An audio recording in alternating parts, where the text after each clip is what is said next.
ये बात साल 2021 की है। उत्तर प्रदेश के जिला गौतम बुद्ध नगर का थाना बिसरिक का एक गांव लगता है। दरअसल एक परिवार के अंदर 4 सदस्य होते हैं, पति पत्नी और बेटा और बेटी। बेटा और बेटी की उम्र 13 साल और 14 साल के आसपास होते हैं। माँ और बाप बाहर जाकर के काम करने चले जाते हैं। बेटा बेटी स्कूल से आने के बाद अक्सर दोनों आपस में ही खेल लिया करते थे। एक मोबाइल होता है और एक ही मोबाइल से वे दोनों होमवर्क कर लिया करते थे और साथ ही उसमें अपने कुछ मनपसंद की वीडियो देख लिया करते थे। कब मोबाइल के पन्ने पलटते पलटते उनके हाथ गंदी वीडियो लग जाते हैं और गंदी वीडियो को देखने की उन्हें ऐसी लत लग जाती है कि उसके वे एडिक्ट हो जाते हैं, उसके बिना रह नहीं पाते। जैसा वीडियो के अंदर होता है, बहन और भाई मिलकर के वैसे ही हरकतें करने लगते हैं और माँ और बाप को इस बात की भनक तब लगती है जब उनकी बेटी का पेट बड़ा होने लगता है, यानी कि वे प्रेग्नेंट हो जाती है।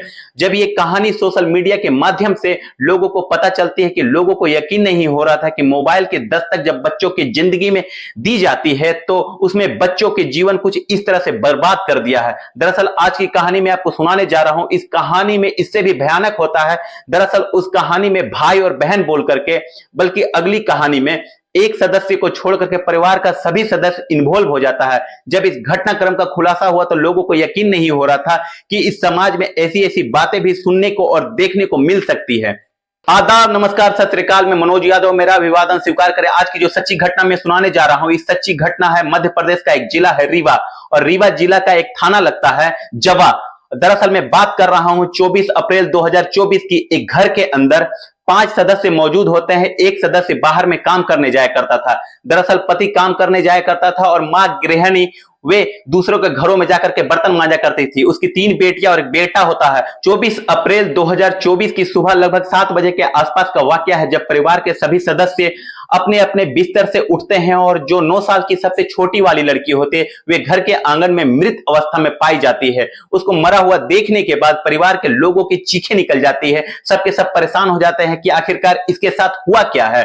तभी आसपास के लोगों तक रोने की, चीखने की, चिल्लाने की आवाज पहुंच जाती है। आसपास के लोग जब घर में आकर के देखते हैं, उन्हें किसी ने पुलिस को इन्फॉर्म कर दिया। जब पुलिस के पास इन्फॉर्म पहुंचती है तो पुलिस मौके पर पहुंचती है। परिवार के सदस्यों से पूछा जाता है कि आखिरकार क्या हुआ, तो कोई तो बता रहा था कि इसे किसी कीड़े ने काट लिया है और कीड़े के काटने की वजह से इसकी मौत हो जाती है। तो कोई अलग अलग कारण बताया जा रहा था। इसलिए पुलिस ने किसी बात का रिस्क लेने से अच्छा समझा कि इस लड़की की लाश ले जाने के बाद उसका पोस्टमार्टम कराया जाता है। पोस्टमार्टम कराने के बाद जब रिपोर्ट आती है, उसको सुनकर के पूरा गांव वाला हैरान हो जाता है, सोचने पर मजबूर हो जाता है। दरअसल लड़की के साथ पहले तो बलात्कार किया गया था और बलात्कार करने के बाद उसका गला घोट करके उसकी हत्या कर दी जाती है। अब घर के अंदर 4 सदस्य मौजूद होते हैं, मां, 2 बहनें, एक बेटा। बेटे की उम्र लगभग 13 साल के आसपास होती है और बहने की उम्र किसी की 17 साल तो दूसरी की 18 साल होती है। पिता घर से बाहर जाकर के कमाने के लिए गया हुआ था। घर के सदस्यों से पूछा जाता कि इस लड़की के साथ बलात्कार किसने किया है, कैसी घटना हुई है, तो घर वालों ने एक ही जवाब दिया। उन्होंने कहा कि इसको शायद किसी सांप ने या किसी कीड़े ने काट लिया है। हमें तो ऐसा ही एहसास हो रहा था, लेकिन घर के अंदर कोई आया है सदस्य, हमें इस बात की कोई बिल्कुल ही भनक नहीं है। जब पुलिस वालों ने यह बातचीत करने की कोशिश की तो एसपी विवेक सिंह को यह बात कुछ अटपटी लग जाती है और इस मामले की वो जांच बिठा देते हैं और एसआईटी टीम का गठन किया जाता है और एसआईटी टीम के माध्यम से इस मामले की जांच कराई जाती है। और सोशल मीडिया के माध्यम से जब ये खबर तेजी के साथ वायरल होने लगती है पूरे प्रदेश में, तो लोगों तक ये खबर पहुंचती है कि घर में एक 9 साल की बच्ची का बलात्कार हो जाता है और घर में 4 सदस्य मौजूद होते हैं और उन चारों सदस्यों को पता ही नहीं चलता। पुलिस ने जैसे ही एफआईआर दर्ज की, उसके बाद वे आसपास लोगों सहित लगभग 50 लोगों से गहन पूछताछ की गई। उन लोगों से भी पूछताछ की गई जिसका इस लड़की से डायरेक्ट इनडायरेक्ट मिलना जुलना या कुछ भी होता था, जिसमें जरा सा भी शक होता था। पुलिस ने ऐसे लोगों की सूची तैयार की और सूची तैयार करने के बाद उनसे बातचीत करने की कोशिश की गई। पुलिस को कुछ सफलता मिल नहीं पा रहे थे और धीरे धीरे करके 1 महीने का वक्त बीत जाता है और 1 महीने के बाद दूसरा महीना भी बीत जाता है। और ये मामले की जब जांच पड़ताल के लिए जब बात पुलिस पर दबाव पड़ रहा था कि आखिरकार हुआ क्या है, किसने किया है, तो पुलिस इस मामले को लेकर के बड़ी कंफ्यूज हो जाती है, करे तो क्या करे। पुलिस ने फिर से जांच पड़ताल करनी शुरू की।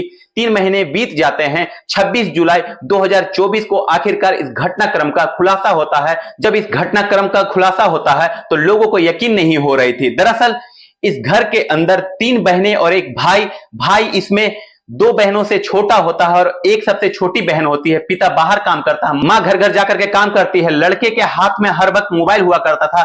मोबाइल के बिना वो एक पल भी रह नहीं पाता था। उसमें अक्सर कुछ ना कुछ वीडियो देखा करता था। जब माँ बाप बहनें वगैरह टोका करती थी, रोका करती थी, तो वो एक ही बात कहता था कि मैं पढ़ाई कर रहा हूं। पढ़ाई वाली बात आती है तो घर वाले बिल्कुल शांत हो जाते हैं, लेकिन उसकी आदत थी वीडियो देखने की, और वीडियो भी वो पोर्न वीडियो देखा करता था, ब्लू फिल्में देखा करता था। उसको इतनी बुरी लत लग जाती है कि वो इसके बिना रह नहीं पाता था। 23 और 24 जुलाई 2024 की रात को उसके मन में अचानक से ख्याल आता है, और ख्याल कुछ इतना भयानक आता है कि कोई सोच भी नहीं सकता। दरअसल वह अपने 9 साल की बहन के साथ सो जाता है।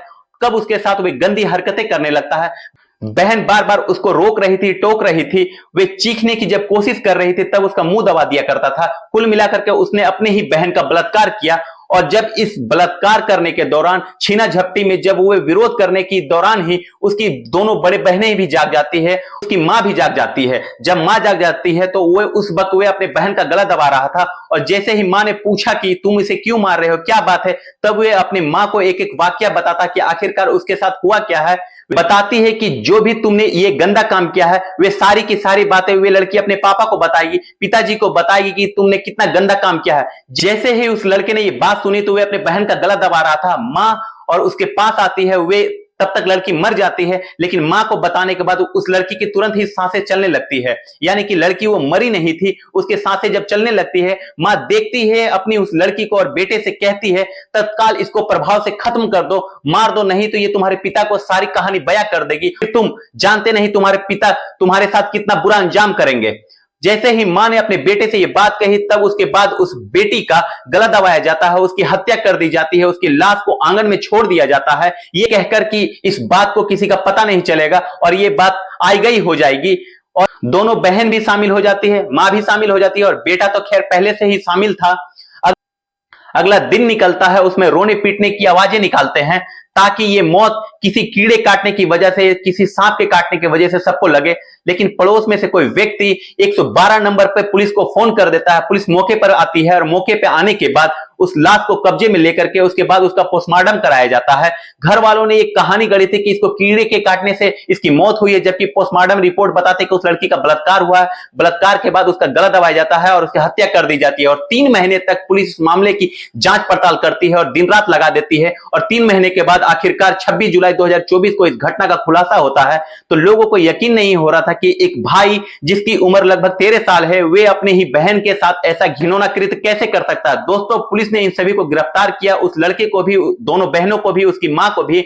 और जब एक पिता को यह बात पता चलती तो पिता को रो रो करके बहुत बुरा हाल था, उसे यकीन ही नहीं हो रहा था कि आखिरकार ये कैसे हो सकता है। पुलिस ने गिरफ्तार किया, और गिरफ्तार करने के बाद जेल भेज दिया गया सभी को। पुलिस ने इस मामले पर चार्जशीट लगाएगी। पुलिस को कोशिश है कि कम से कम समय में सभी आरोपियों को सख्त से सख्त सजा मिल सके, और ताकि समाज में एक संदेश, एक मैसेज जा सके।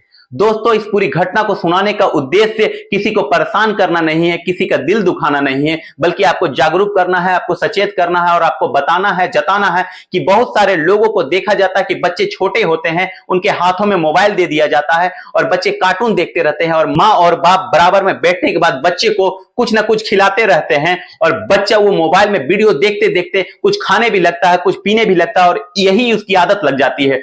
वो बिना मोबाइल के रह ही नहीं सकता, जबकि उसकी बुरी आदत ऐसी लग जाती है जिसके कारण छोटे छोटे बच्चे जिनको सही से बोलना नहीं आता, वे मोबाइल के बटन दबा करके अपने मनपसंद की वीडियो निकाल लेते हैं। वीडियो का सिस्टम कुछ ऐसा ही होता है, स्क्रॉल करते करते कब गलत वीडियो, कुछ गलत बटन दब जाते हैं और गंदी फिल्में आ जाते हैं। उन्हीं को देखते ही बच्चों के अंदर गलत आदतें पड़ने लगती है। इसलिए माँ बाप और परिवार के हर एक सदस्य की जिम्मेवारी बनती है कि अपने बच्चों को मोबाइल को बीच बीच में चेक करते रहें, देखते रहे, आखिरकार कहीं उनको गलत चीजों की आदत तो नहीं लग गई है। दोस्तों, जाते जाते मैं आपको सचेत करता हूं, जय हिंद, जय भारत।